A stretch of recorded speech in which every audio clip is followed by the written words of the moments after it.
right, so you got Sade, it's you, Sade, MC Sade, and DJ Toon.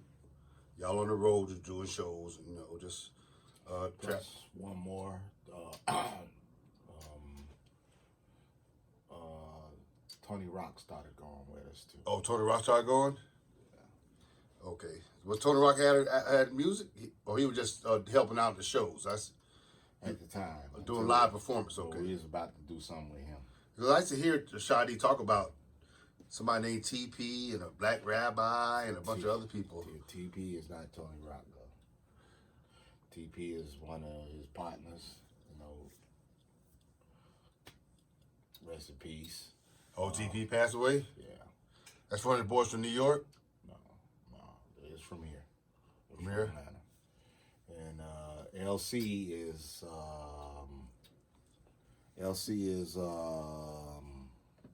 I think Shadi's cousin. So LC was a rapper.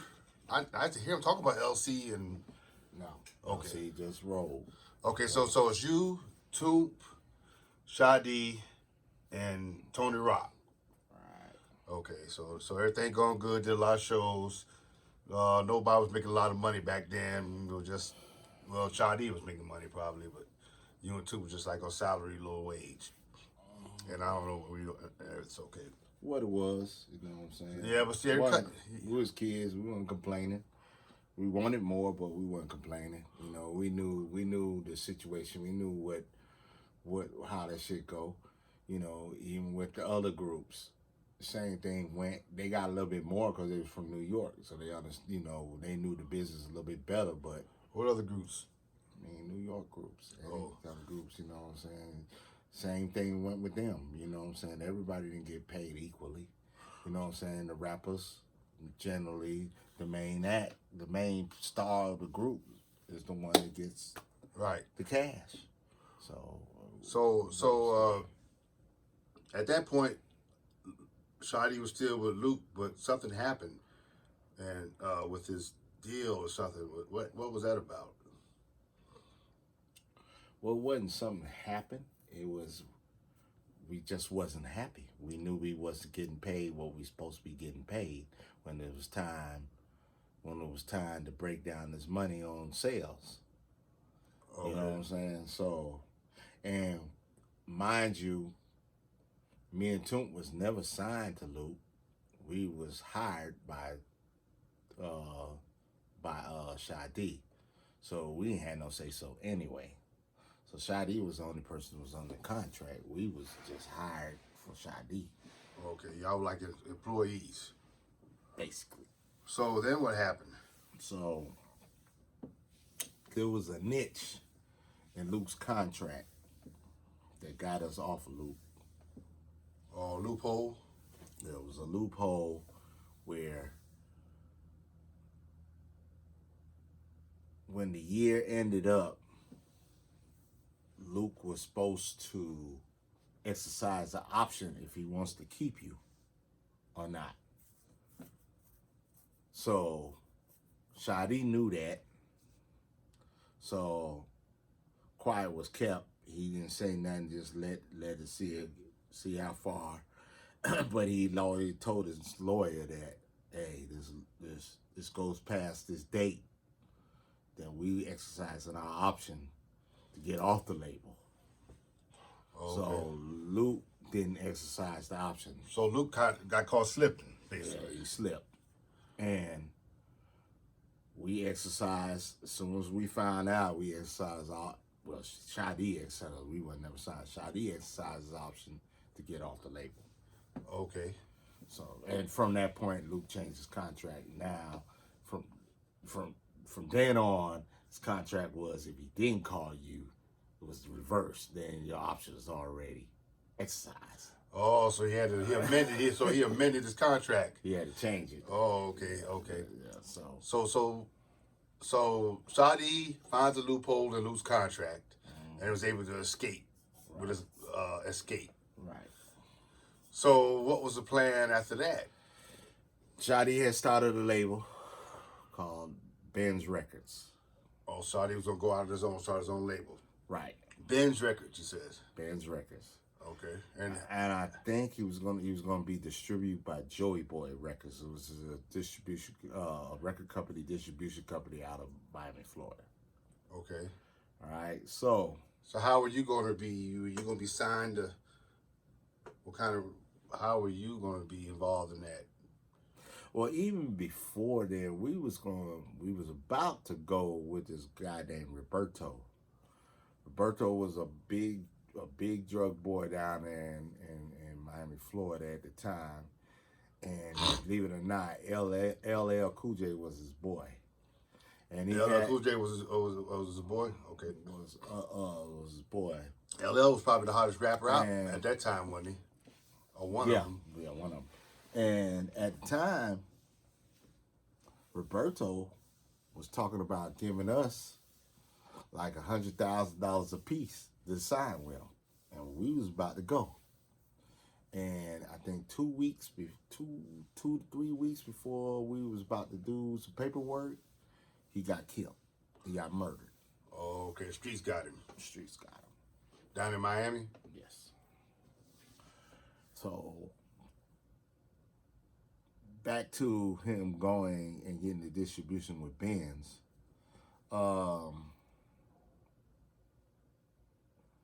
We never really still established like we're going to be a part of the company or contract because it was still just Shy D. You know what I'm saying? So we still never, well, as far as I know, never got under paperwork.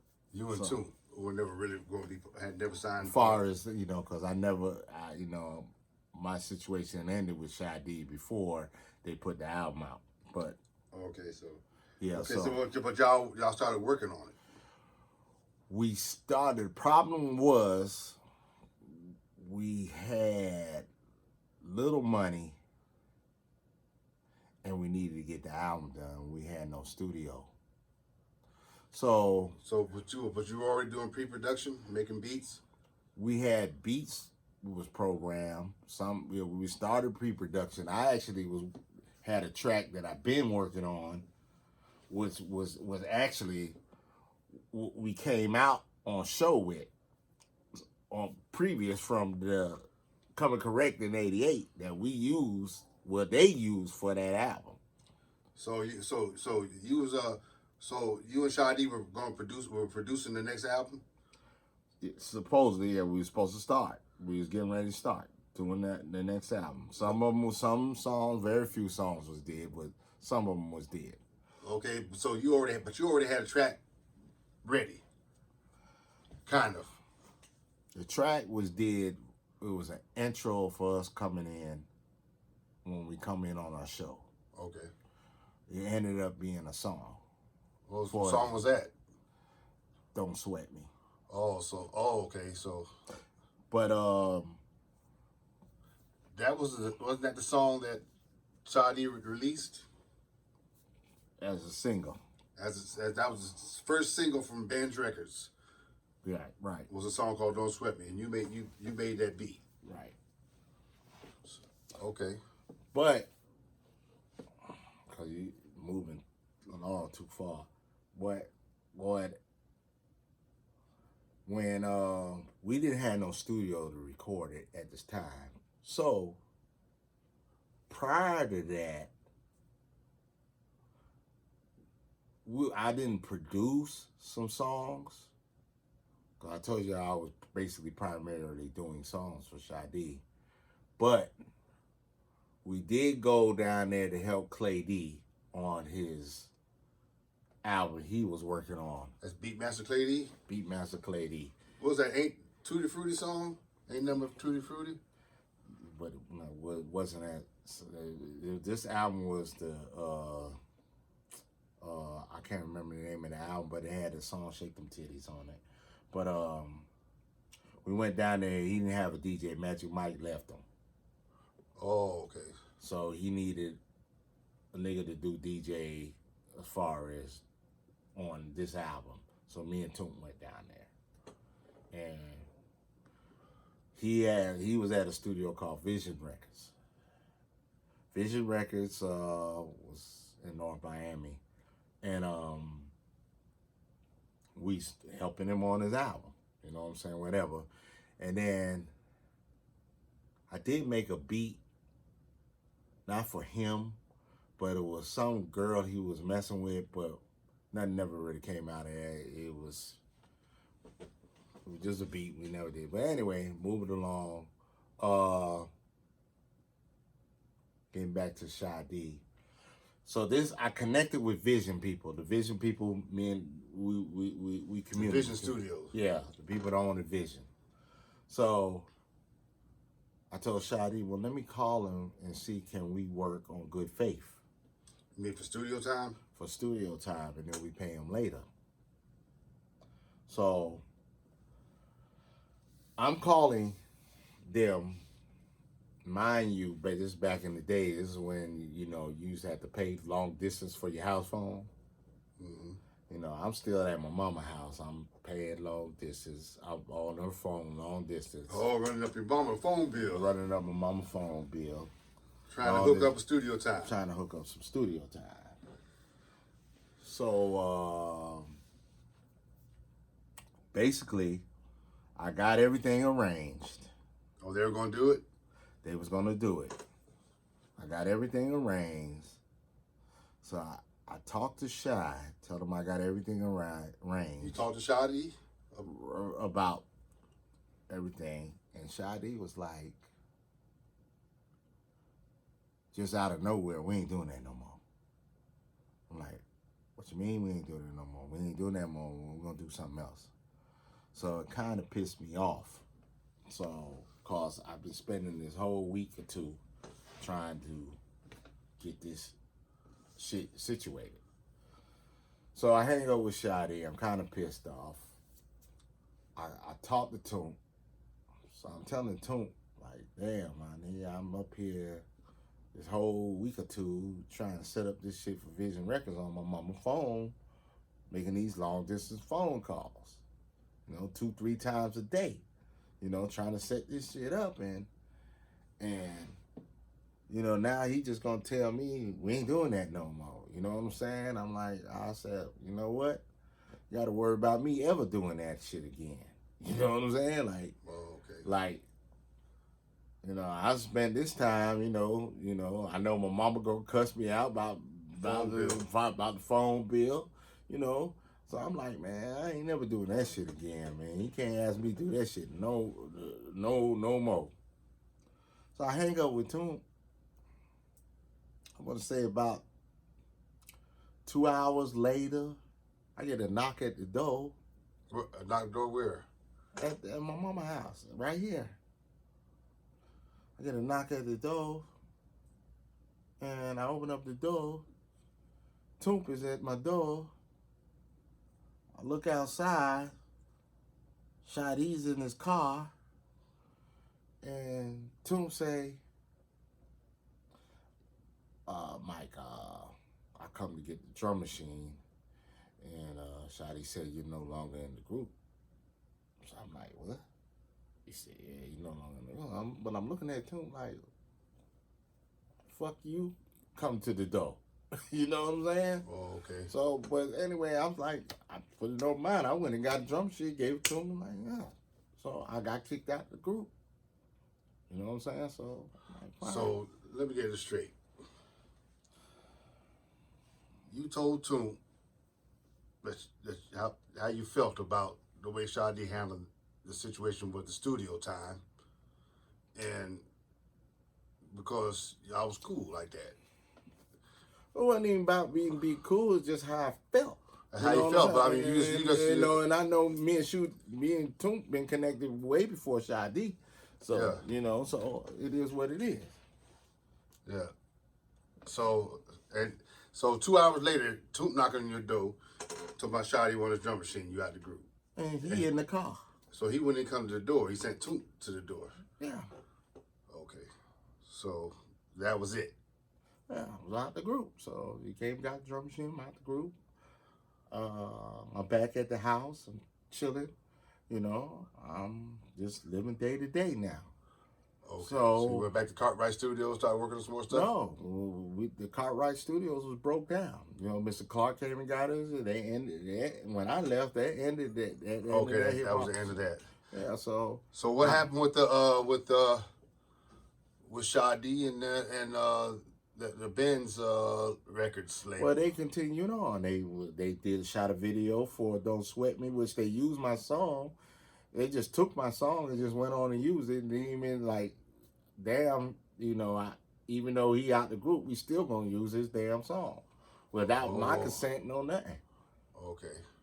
So me and Shadi, we had problems at the time. We straight now, but we had problems at that time. Like, damn, you know what I'm saying? You just still gonna use my song, but you kick me out the group. Okay. You know what I'm saying? Okay. So, and then everything else Shadi did. Everything else on that album, Shadi did. Shadi produced it. Yeah. So, well, They Took did didn't do anything? Produce nothing? Tunk was still just a DJ. Okay. Yeah, all right. So how did the album do? It flopped. It flopped? Yeah, it Okay. flopped. So that was kind of the end of Shadi's career? No, I will never say it ended his career. I mean, he never reached the plateau ever again that he did. But he did some songs with Smurf that did all right. I kind of remember Who Wears Short Shorts song, a couple of things like that. Short Shorts was Raheem the Dream. Oh, that was Raheem the Dream. Oh, okay. I'm getting confused. It's been a long time ago. Yeah. Okay. So you now, you back chilling. You back chilling at the crib, Yeah. and you trying to plan out what you're gonna do next, or what? Or I didn't know what to do next, and then all of a sudden, I get a call. you didn't have a drum machine or nothing, did you? No, I didn't have shit. I get a call from Shadi's old manager, which I never brought him up, but Shadi fired him. A dude named Collie. Oh, okay. College, yeah. All right. Collie, his daddy was the Southeast president of Polygram. So the Polygram big major label. So he's always been affiliated with the music. Shadi, Collie, me and him never really got along, even in the beginning, because he's real arrogant. He's a real arrogant guy. So he do stuff that you damn near want to whoop his ass. But he called me one day. He thinking I'm still with Shadi. So I had some of his records. And he was calling me to get his records. So I said, man, come with him to the house. Come get your records. So when he got here, he didn't know I wasn't with Shadi no more. So we got to talking. So he's like, dog, let's just, let's do something. Let's just connect and let's do something. Because he knew what I do, and I knew what he do, even though me and him never really got a long vibe like that. Yeah. He's like, yeah, let's get on. And at the time, he was a promotional man for Def Jam. Oh, okay. Def Jam was the biggest thing out back then, wasn't it? Yeah. So I started just hanging with him, going out on the road while he's doing promotional with Def Jam. So while this is going on, when Shadi left Luke, and see, we done skipped so many things. Before Shadi left Luke, we did a song. We finally started doing some music with Tony Rock. We put out a 12-inch with Tony Rock. One of the songs was called Put Me in a Trance, was a single. Shadi did that. On the B-side was a song called Still Doing It. I did that beat. Luke signed him. Luke signed Tony Rock. So when Shadi left, Tony Rock was still with Luke. So they started working on Tony Rock album. You know what I'm saying? So, was that the album that had all the bags of sugar spilt It looked like cocaine on the album cover. You remember it?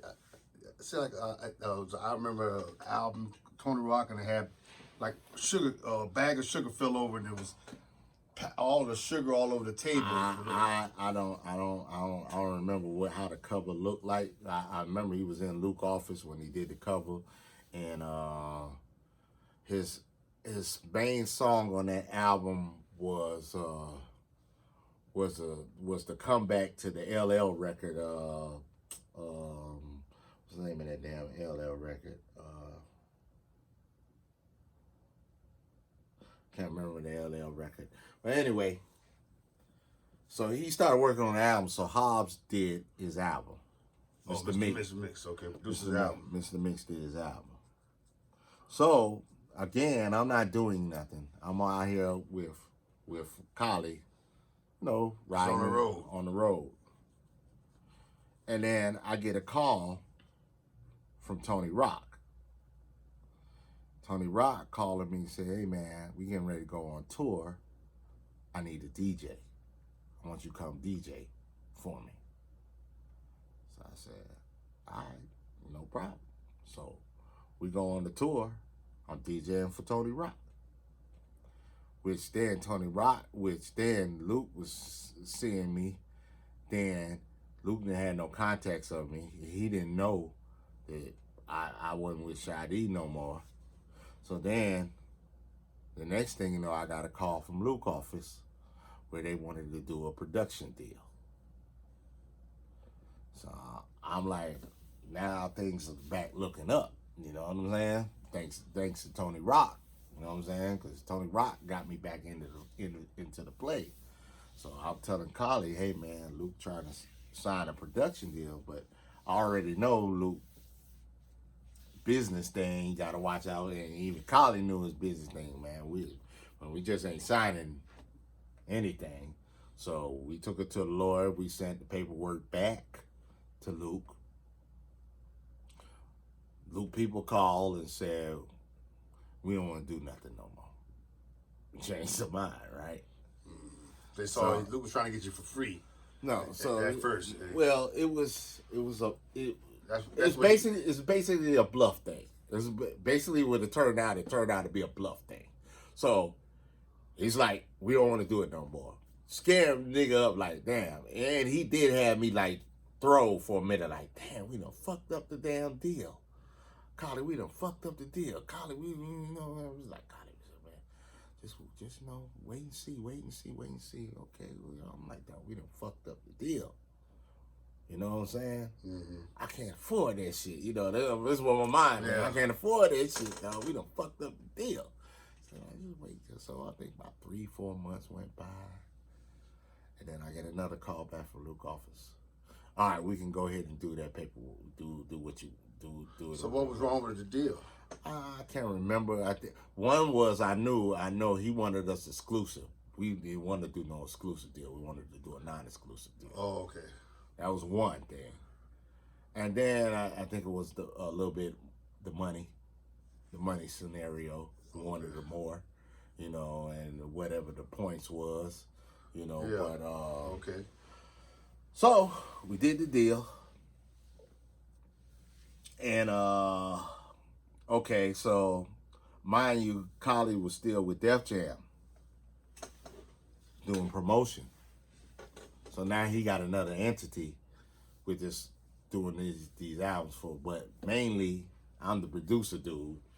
Collie fucked with beats, but he wasn't technically fucking with beats. He fucked with beats, he knew how to make beats, but he didn't really make beats.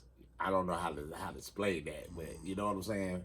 You know how you tap on, you know how to make a beat, but you're really not really making a song. You're making a beat. You know what I'm saying? You know how to turn it on and match a few buttons. And know how to sample and whatever. It was what it was.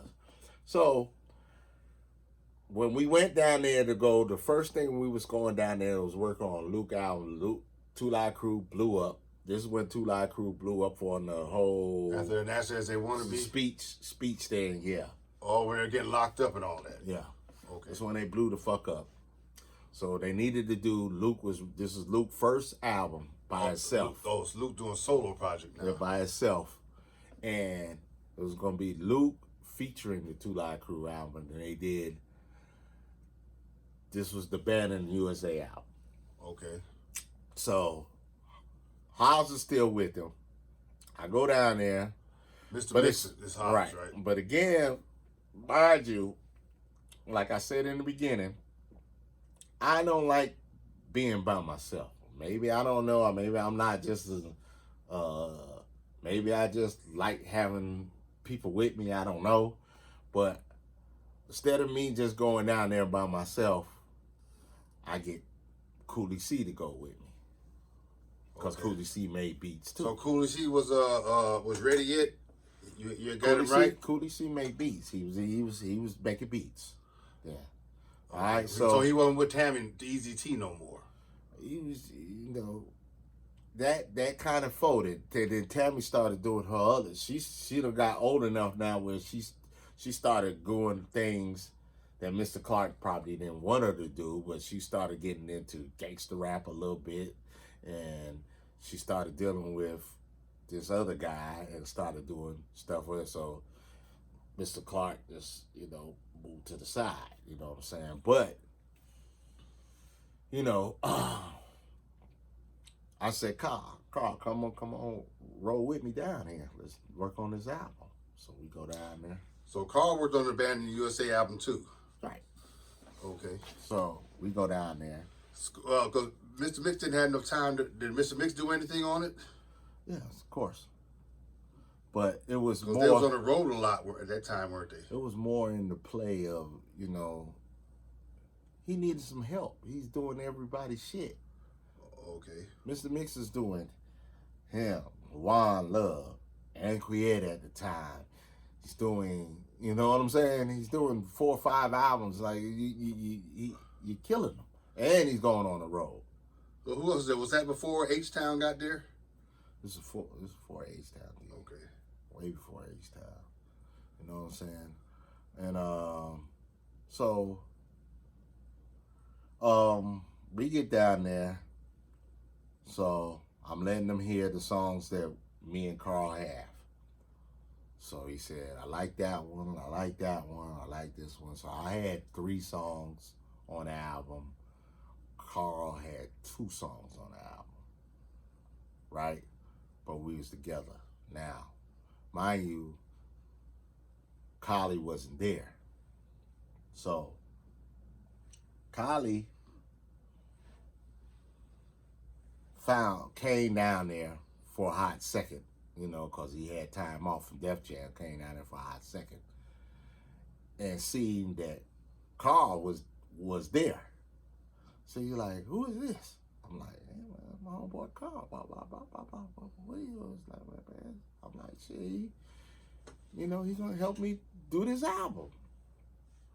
Oh, man, what do you want? So, again, Kylie was an asshole, so. Yeah. So, man, why you bring that nigga down here? I'm like, dog, this is my dog, man. He rolling with me. You know what I'm saying? So, man. So Carly had problems with Carl. From the rip. You know what I'm saying? Didn't even know him. Just decided he had a problem with him. Yeah, just that's how he was. So when I first met him, he was trying me. And then Shadi told me to straighten him. You know what I'm saying? Check him. And I checked him. And he left me alone, but it just was that. So, but anyway, so we working on the album. Kylie keeps coming to me and saying, man, your boy gonna switch out on you. Your boy gonna switch out on me. So he's starting to piss me off. Like, why you keep talking about Carl, dog? You know what I'm saying? My dog. And he gonna switch out on you, dog, man. And nigga up to something. He up to something. I'm like, dog, look here. Nigga rolling with me. Whether you like it or not, he rolling with me. So, come to find out, Kylie wasn't all wrong. I'm up here. We staying at the Howard Johnson's on 125th. Biscayne Boulevard, and I get a phone call early in the morning. It's Luke's office. So his secretary was like, Luke wanted to talk to you. So Luke connects on the phone. He said, hey man, what's up with your boy? I said, who are you talking about? The dude you brought down here. I said, what you mean? I said, he at the office right now. He want to separate his situation with your situation. So I'm like, what? So I turn around and he ain't in his bed. We got a room together. Oh, okay. You know what I'm saying? He ain't in his bed. So he done double back on you. Right, he done caught a cab down there to the office. Trying to cut a side deal. Cut a side deal. And I don't have no problem with you doing your deal, but you could have waited till after this album is done and completed, and then if you want to talk to Luke and get your own production thing started off, that would have been fine with me.